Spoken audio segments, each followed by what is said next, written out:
صدر پیوٹن نے کہا ہے کہ ریاستوں کے درمیان مکالمے کو فروغ دینے کی بجائے بعض عناصر جس کی لاٹھی اس کی بھینس کے اصول پر چلتے ہوئے اپنا یک طرفہ بیانیہ مسلط کرنے کی کوشش کر رہے ہیں اور دوسروں کو یہ بتاتے ہیں کہ انہیں کس طرح زندگی گزارنی چاہیے اور احکامات صادر کرتے ہیں۔ دوستو، ان کا اشارہ امریکہ کی طرف تھا۔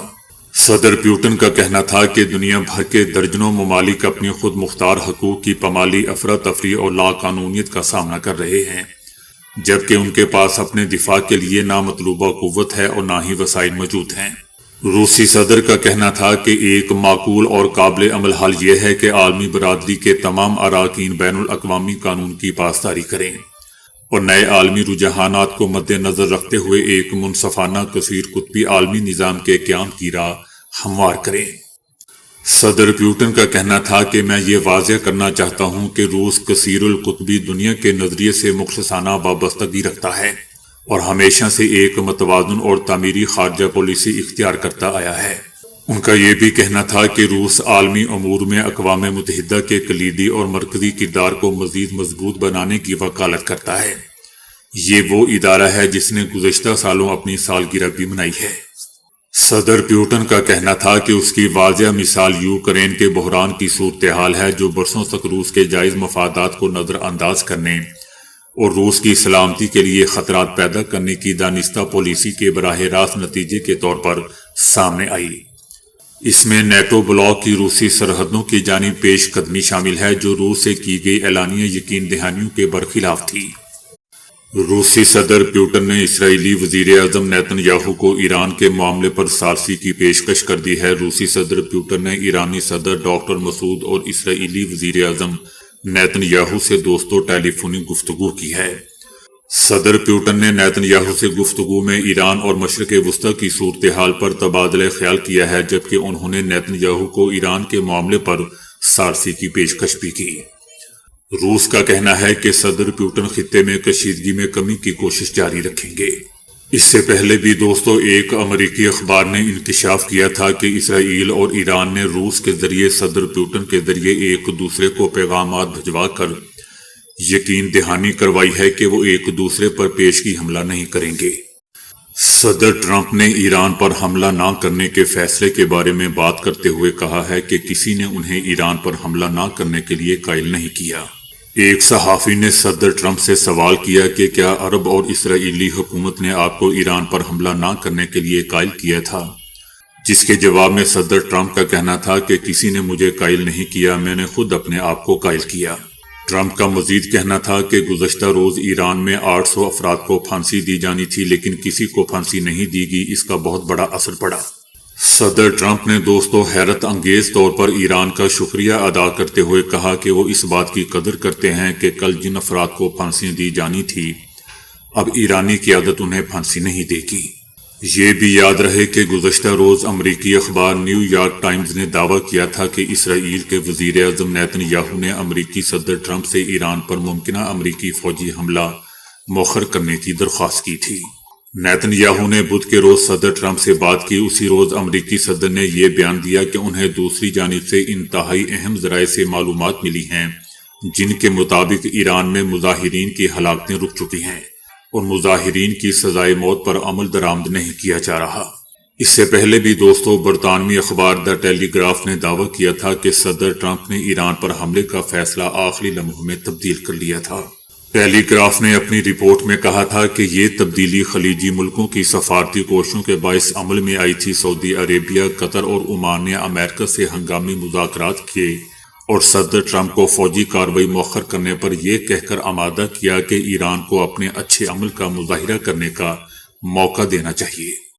امریکی پابندیوں کے دوبارہ نفاذ کے بعد بھارت کو ایک اور بڑا دھچکا لگا ہے۔ بھارت ایران کی چار بہار بندرگاہ سے عملی طور پر علیحدگی اختیار کر رہا ہے۔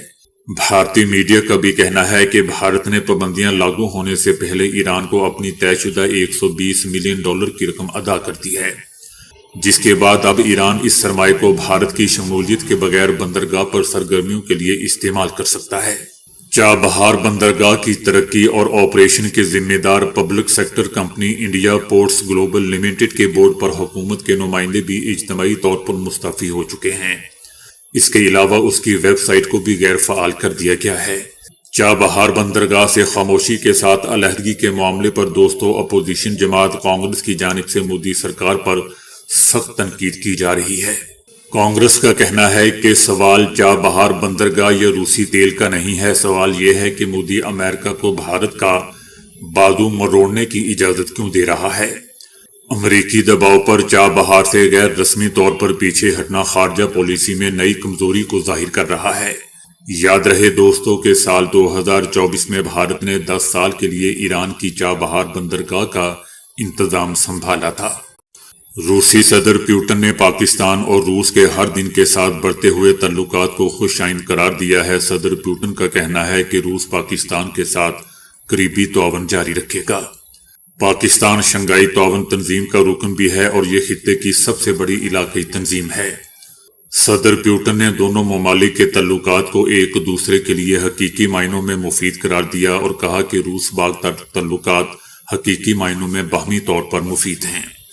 صدر پیوٹن کا کہنا تھا کہ شفاف اور دیانت پر مبنی شراکت دارانہ تعلقات مشترکہ چیلنج سے نمٹنے کے لیے درکار سازگار ماحول فراہم کرتے ہیں۔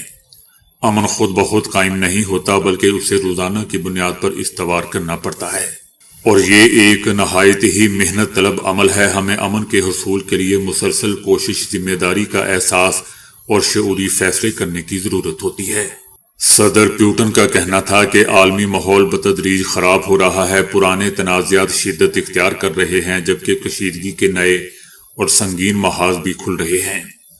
اس کے ساتھ ساتھ یک طرفہ اور خطرناک اقدامات اکثر سفارتکاری مفاہمت اور ایسے حل تلاش کرنے کی کوشش کی جگہ لے رہے ہیں جو سب کے لیے قابل قبول ہوں۔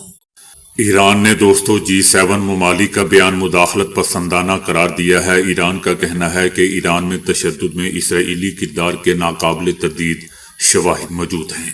ایران کی جانب سے کہا گیا ہے کہ ایران میں پرامن احتجاج کو صہیونی حمایت یافتہ تخریب کاروں نے پرتشدد بنایا۔ 8 سے 10 جنوری کے دوران مظاہرین اور سیکیورٹی اہلکاروں پر حملے کیے گئے۔ تشدد اور تخریب کاری میں اسرائیلی کردار کے ناقابل تردید شواہد موجود ہیں۔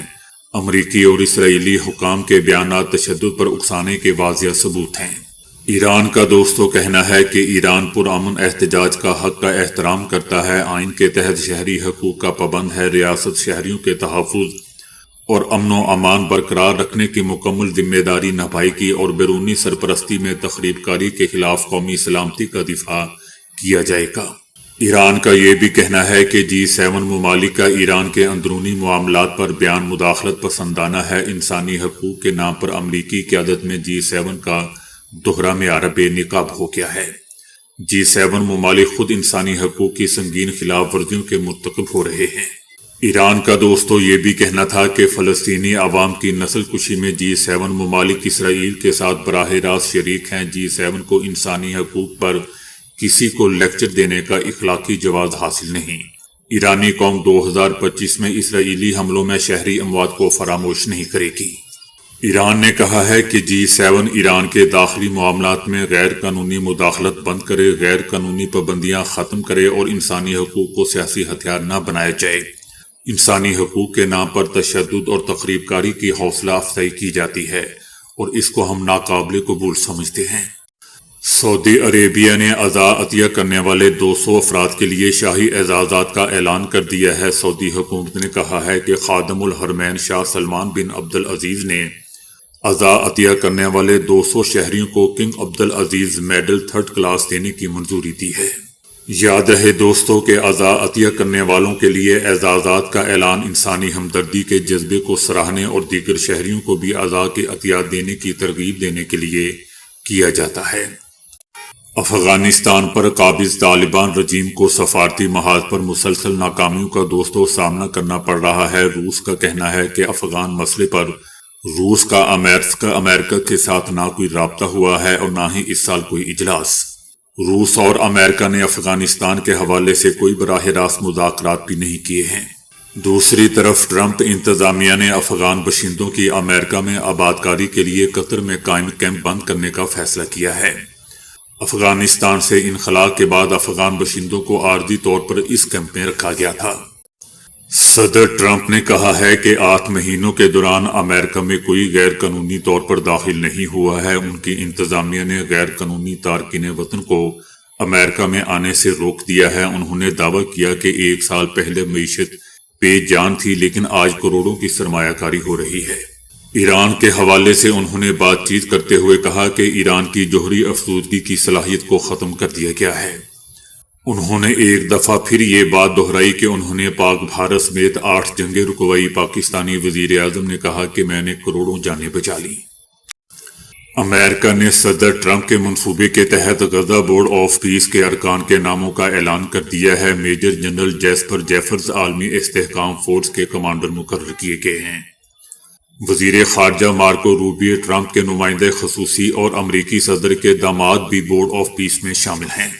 برطانیہ کے سابق وزیر اعظم ٹونی بلیر کے ساتھ ساتھ مارک روون، اجے بنگا اور رابرٹ گیبریل بھی بورڈ آف پیس کا حصہ بنیں گے۔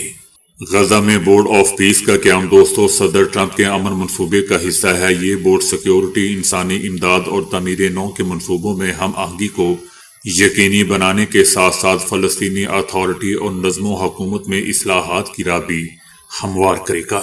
کیا بات ہے دوستو، جنہوں نے مڈل ایسٹ کو تباہ کیا اب وہی لوگ اس میں پیس بھی لائیں گے۔